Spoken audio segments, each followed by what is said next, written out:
해결하기 어렵거나 대응하기 곤란한 문제적 섹터들을 모아서 명쾌한 솔루션을 제시해드리겠습니다.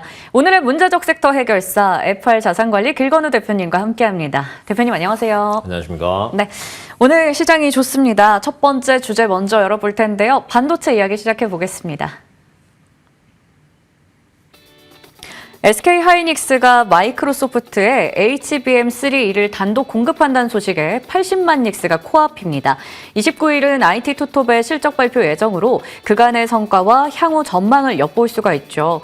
반도체 슈퍼사이클의 천스닥 시대까지 반도체 소부장주에도 온기를 줄 수 있을까요?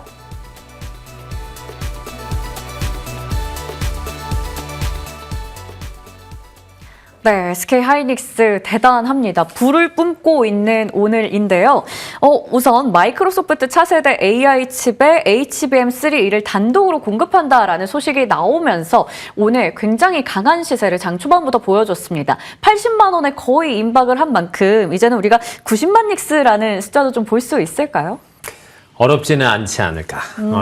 근데 기분이 좋네요. 오늘 예. 시장 보니까 뭐 코스피 5천 넘고, 코스닥 1,000 넘고, 네. 삼성전자, SK하이닉스 다 잘 가고 하다 보니까 시장이 굉장히 분위기가 좋은 것 같은데 이제 기본은 이건 것 같아요. 최근에 SK하이닉스가 이제 조금 박스를 조금 이루고 있었던 가장 큰 이유가 삼성전자가 이제 4로 넘어가면서 야 이거 이제 거래처를 뺏기는 거 아니야. 뭐 이런 네. 것들이 이제 굉장히 컸었는데 특히 이제 SK하이닉스는 거의 엔비디아 향에 거의 몰빵한다라고 저희가 얘기를 했었잖아요.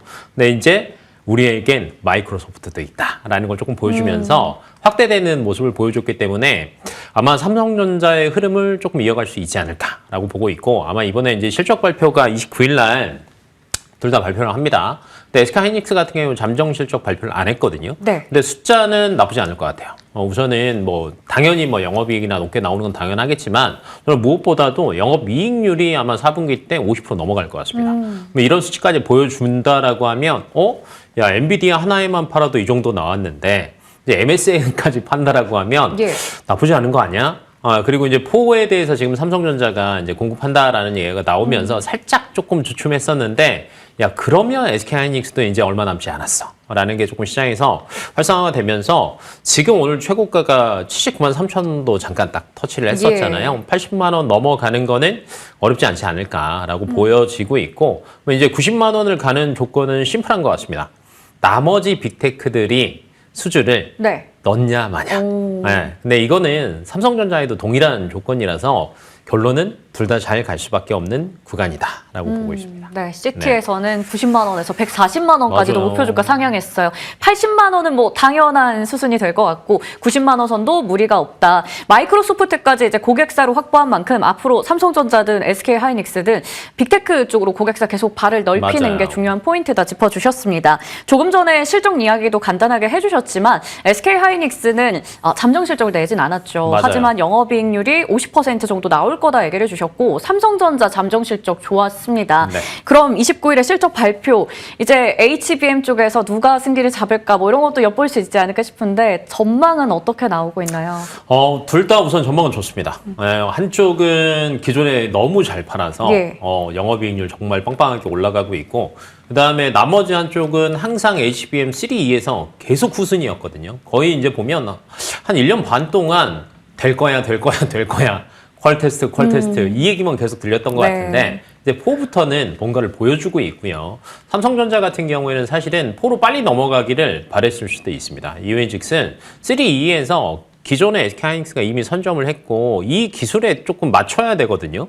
근데 그게 특허를 침해하지 않는 범위 내에서 이거 맞추는 건 정말 쉽지 않거든요. 근데 이제 4로 넘어가면서 삼성전자의 강점들이 조금 발현되고 있다라고 생각을 해보시면 될 것 같고 삼성전자의 최고의 강점은 딱 이거죠. 그냥 턴키로 통으로 다 가져와서 니네가 원하는 거 우리가 딱 맞춰서 만들어줄게 라는 게 조금 보여줄 수 있을 것 같고요.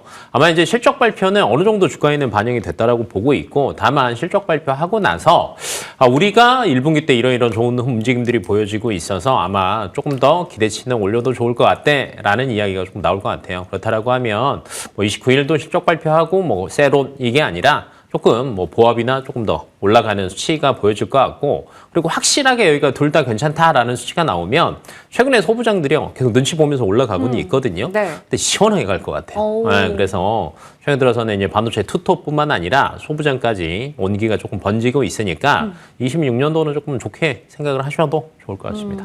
네.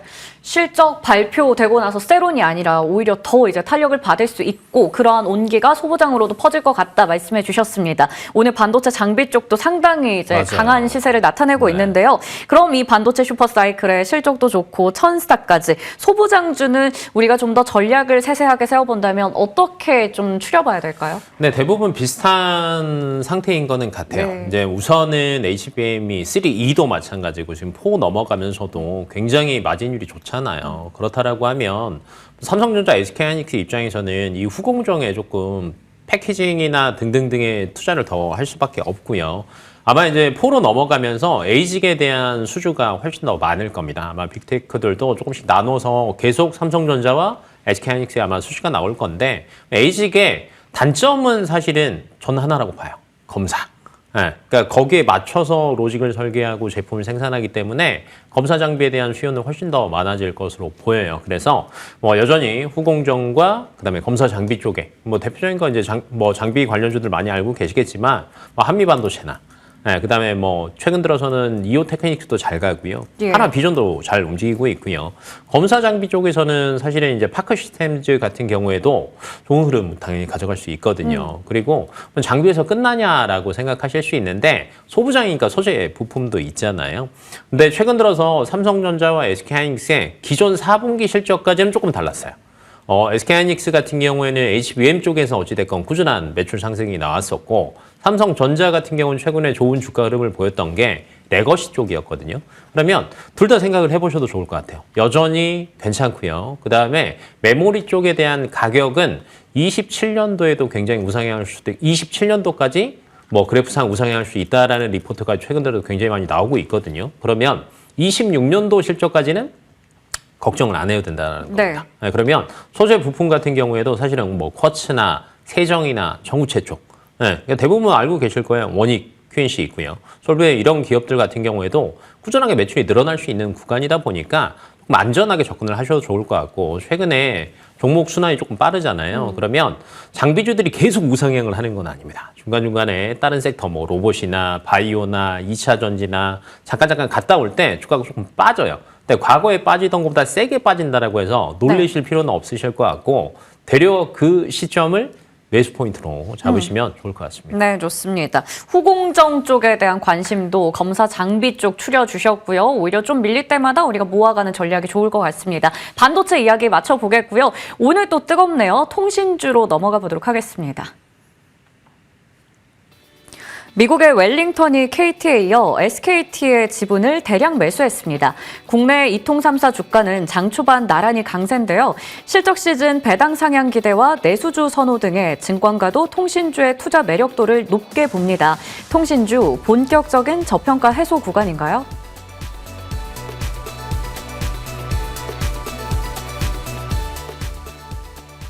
네, 글로벌 가치 투자계의 큰손이라고 볼 수 있는 미국의 웰링턴이 한국의 통신주들을 좀 싹쓸이했다라고 표현을 하더라고요. KT에 이어서 SKT까지 지분 대량으로 샀습니다. 맞아요. 싸다라는 뭔가 인식이지 않을까 싶은데 그 의미부터 짚어볼까요?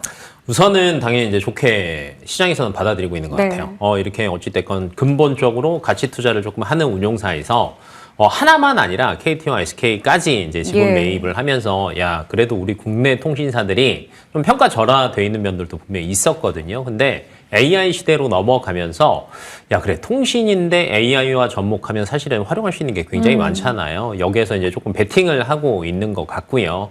그다음에 이제 개인적으로 주주들도 좋게 생각을 하셔도 되는 게 사실 웰링턴이 그렇게 주주 아니 뭐 이제 기업 친화적이지는 않습니다. 예. 주주 친화적입니다. 네, 지분을 조금 갖고 있으면 적극적으로 대놓고 얘기해요. 주전원 더 해야 되는 거 아니야? 오. 이런 얘기들 굉장히 많이 할 수 있거든요. 그러면 SK텔레콤이나 KT 같은 경우가 원래 통신주들이 배당을 조금 잘하기는 하는데 6에서 8%대 왔다 갔다 하거든요. 네.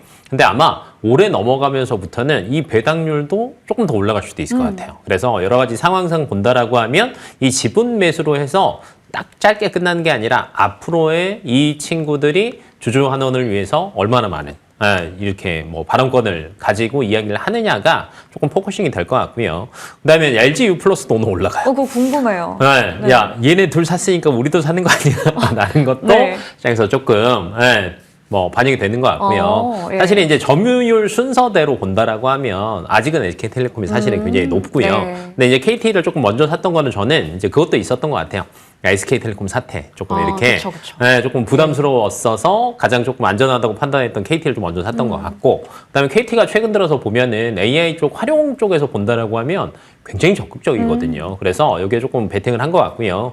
근데 이제 우리나라는 통신 3사잖아요. 네. 사실은 누가 제일 돈을 많이 버냐는 있지만 결론은 분할이 됩니다. 이 3사가 점유율을 조금씩 나눠 파이를 갔기 나눠 때문에 먹어야 돼서? 맞아요. 네. 파이를 나눠 먹기 때문에 안 좋은 회사는 없거든요. 그래서 LG U 플러스에 대한 기대감이 거기까지 조금 이어지고 있지 않나라고 이제 보여지고 있고, 그다음에 전반적으로 통신 3사들이 보면 데이터 센터에 대한 활용도 올해 굉장히 적극적인 것 같아요. 여기서 이제 돈을 정말 뽑아내야 돼라는 움직임들이 많이 보여지면서 통신사들 같은 경우는 사실은 항상 연말 잠깐 또는 모든 sek터가 조금 안 좋을 때 안전한 대로 좀 대피하자 방어주의 성격을 조금 띄었었는데 올해는 조금 달라질 수도 있을 것 같아요. 통신사들이 이제 돈을 벌 수 있겠구나 플러스 알파로라는 것들이 조금 뉴스로 보여진다거나 아니면 이번에 나왔던 것처럼 외국인 투자자들이 손을 조금 내미는 형국을 보여준다라고 하면 충분히 전반적인 섹터로 조금 번지면서 좋은 흐름 가져갈 수 있을 것 같습니다. LG U 플러스 좀 서운하지 않을까 싶었는데 오늘 사실 신고가긴 그러니까 하거든요. 딱 찍었어요. 네, 그래서 이렇게 통신 3사에 대해서 더욱더 이제 많은 관심이 몰리고 있다라는 부분까지 좀 짚어주셨네요. 자, 오늘 반도체와 통신사까지 확인해 봤는데 탑픽은 반도체 쪽에서 가지고 오셨습니다. 어떤 종목인가요? 반도체 쪽에서 이제 가지고 왔고요. 사실은 이제 저희가 반도체를 얘기를 안 할 수는 없습니다. 예. 네, 근데 이제 좀 있으면 또 이벤트적인 게 하나가 있습니다. S26 언팩.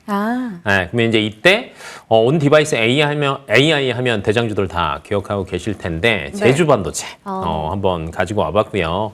제주 반도체 같은 경우에는 최근에도 안 그래도 뭐 흐름은 굉장히 좋게 잘 나오고는 있어요.